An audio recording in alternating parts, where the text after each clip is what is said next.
میرے ساتھ بہت سارے لوگ نا تصویریں کھنچواتے ہیں، حالانکہ میں زیادہ قائل نہیں فوٹو کا، شاید آج تک میں نے ڈیمانڈ نہیں کی کہ میری فوٹو کھینچو، اور ہو سکتا ہے مطلب یہ کنفرم نہیں، لیکن میری دانش بینش میں ایسا نہیں کہ میں نے کبھی اپنے آپ سے فوٹو بھی کھینچی ہو، مزاج نہیں، طبیعت نہیں، دلچسپی نہیں، لیکن میرے گاؤں کا ایک موچی ہے جوتے گانٹتا ہے، اس شخص نے 4 بیٹیاں بیائی ہیں جوتے گانٹ کے، اور میرے ابا جی بتایا کرتے تھے کہ جن دنوں نا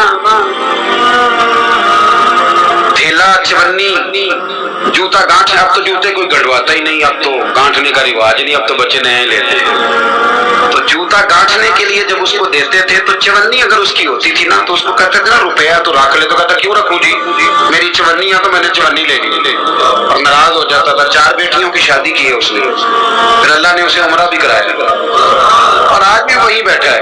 تو میں جب گاؤں جاتا تو میں کہتا ہوں چاچا میں تیرے ساتھ تصویر کھنچوانی ہے، تو مجھے کہتے ہیں پتر میرا تو منہ بھی نہیں تو گیا میرے ساتھ فوٹو، تو میں کہتا ہوں یار تو ایک انسان ہے، تو ایک مثال ہے، جس بندے نے ہاتھ پھیلانے سے نفرت کی ہو، اب تو چندہ ہی چندہ رہ گیا، چندہ ہی چندہ، اس کے علاوہ اللہ معاف کرے کوئی دوسری شے۔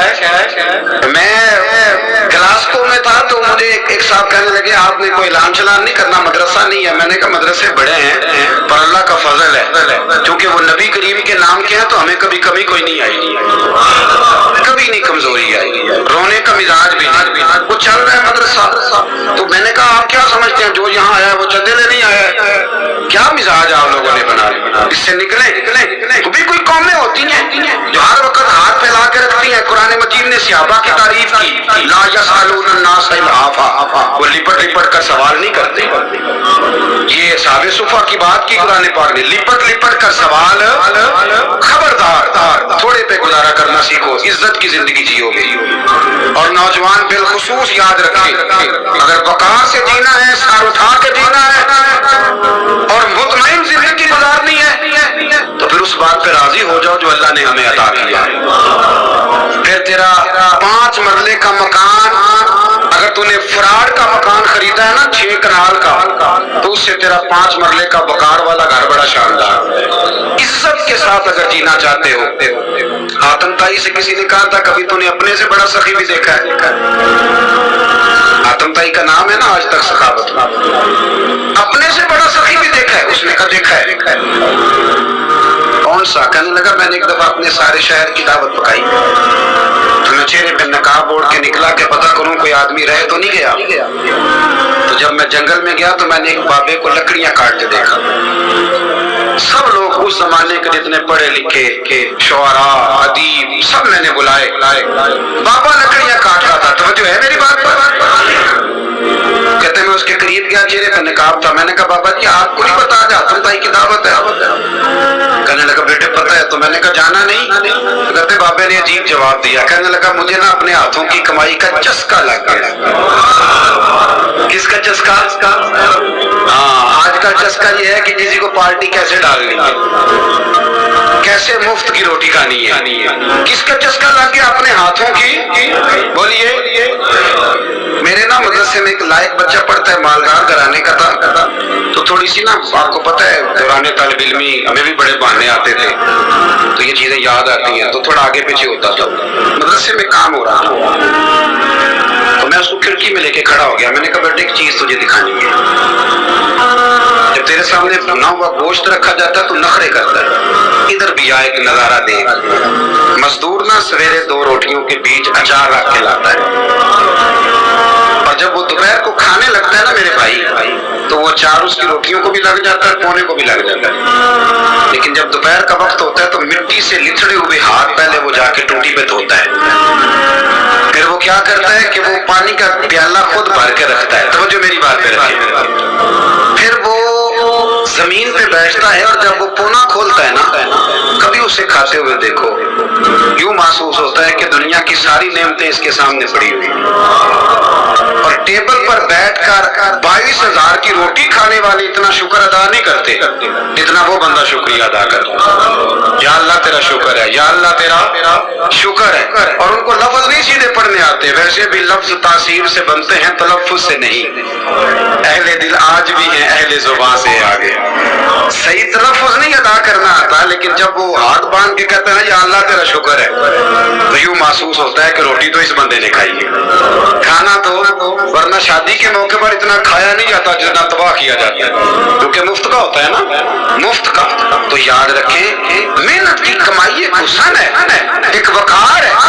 وہ جو بندہ 50 لاکھ روپیہ مہینے کا یا سال کا کماتا ہے وہ تو دیکھتا بھی نہیں بیچارہ پیسوں کو.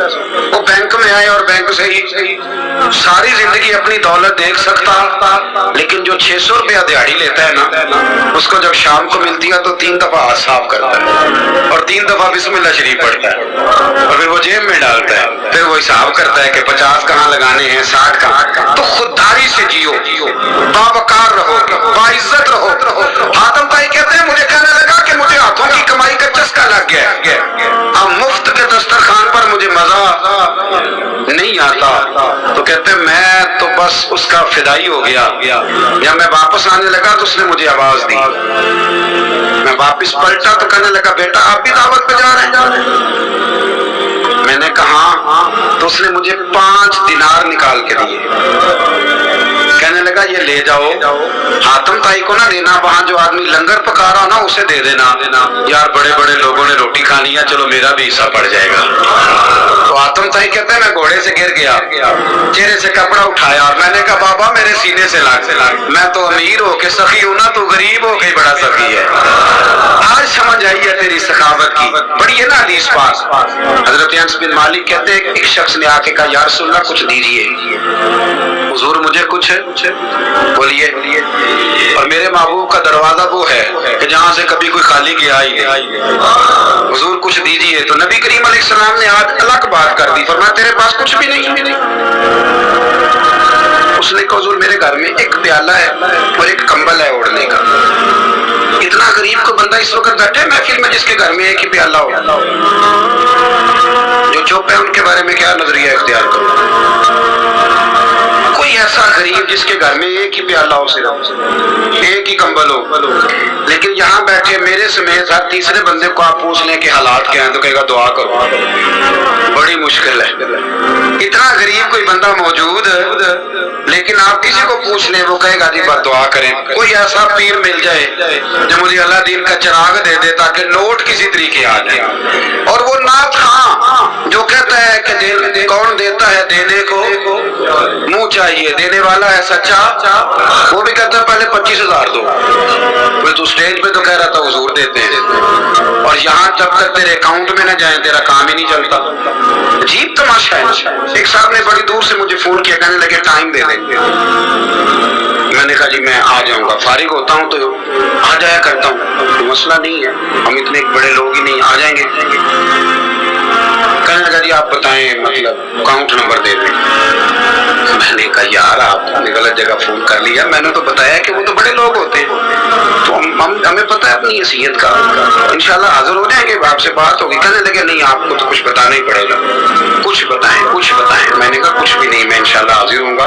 اللہ نے مجھے توفیق دی ہے, میں شام کو بڑی زبردست کھانا اپنے بچوں میں اچھا بیٹھ کے کھاتا ہوں. ایک گاڑی ہے جس پہ سفر کرتا ہوں, اگرچہ مکان میرا 2 کمروں کا ہے, پر کبھی اللہ تعالیٰ نے میرے دل میں یہ تمنا پیدا نہیں کی کہ کوئی بہت بڑا ہو تو گزارا صحیح ہو. میں بڑی اطمینان بخش زندگی گزارتا ہوں, تو مجھے میں آ جاؤں گا.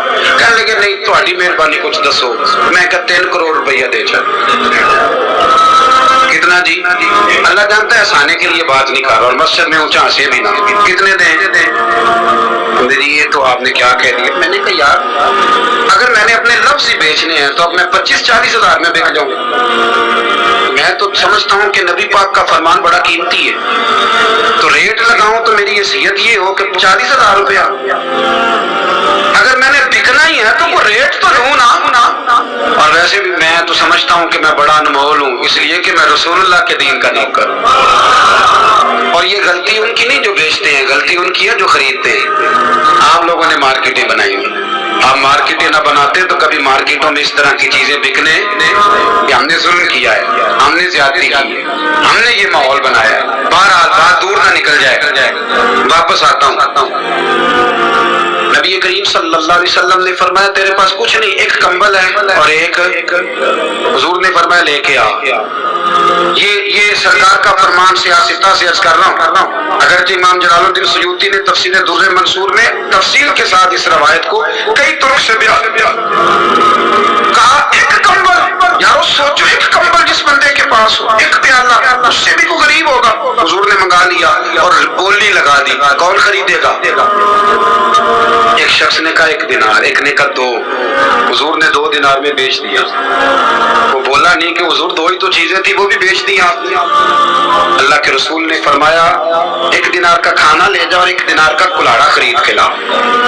وہ لائے، حضرت انس کہتے ہیں بندہ بڑے نصیبوں والا تھا، وہ جب کلاڑا خرید کے لایا تو اس میں دستہ میرے نبی نے دستے مبارک سے لگایا، حضور نے دستہ لگایا اور فرمایا یہ لے جنگل میں جا۔ مسلمانوں یہ میرے رسول اللہ کی تعلیم ہے، نوجوانوں اور کرو، اگر معاشرے کو سنوارنا ہے تو اس چیز پر محنت کرو۔ فرمایا یہ کلاڑا پکڑ، رسی پکڑ، جنگل میں جا، لکڑیاں کاٹ کے لا، کھا بھی اور کھلا بھی، پہن بھی اور پہنا بھی، جا۔ حضور نے فرمایا 15 دن مجھے نظر نہ آنا، جا کام کر، جا محنت کرنا ہے، اسلام کا شیوا ہے۔ آج پوری دنیا میں ہمارا کشکول مشہور ہے، دھوکہ معروف ہے، لوگ کہتے ہیں کہ انہوں نے ایسے ہم نے طریقے غیروں سے پیسے نکالنے کے اختیار کیے، ایسے طریقے کہ کبھی سنیں تو شرم سے سر جھک جاتا ہے۔ یہ معیار ہوتا ہے اعلیٰ قوموں کا کہ وہ چندوں پہ زندگی گزارے، وہ مانگ کر کے کھائیں، یہ معیار ہوتا ہے۔ کسی کونے میں بریک لگ لیا تو آپ دیکھیں مانگنے والے کتنے زور و شور سے آتے ہیں، خدا محنت کی عادت۔ وہ سیابی چلے گئے، 15 دن کے بعد آئے، یہ لفظ امام سیوطی نے لکھے، 15 دنوں کے بعد آئے تو حضور نے فرمایا تیرا حال کیا ہے؟ حضرت انس کہتے ہیں مجھے بھی تجسس تاکہ پتہ تو چلے، تو وہ مسکرائے، عرض کرنے لگے یا رسول اللہ پہلے ایک پیالہ تھا، اب سارے گھر کے برتن بن گئے۔ یا رسول اللہ برکت آپ کی ہے، پہلے ایک کمبل تھا، اب سارے گھر کے بستر بن گئے۔ اور امام سیوطی کہتے ہیں انہوں نے جیب میں ہاتھ ڈالا تو 10 دینار نکالے، عرض کی حضور رکھ لے، میں صحاب صفا کے لنگر میں حصہ ڈالنے آیا، یہ قبول کر لے مجھ سے، مہربانی فرمائے، مہربانی خودداری سے دیے اور تھوڑے پہ گزارا کریں۔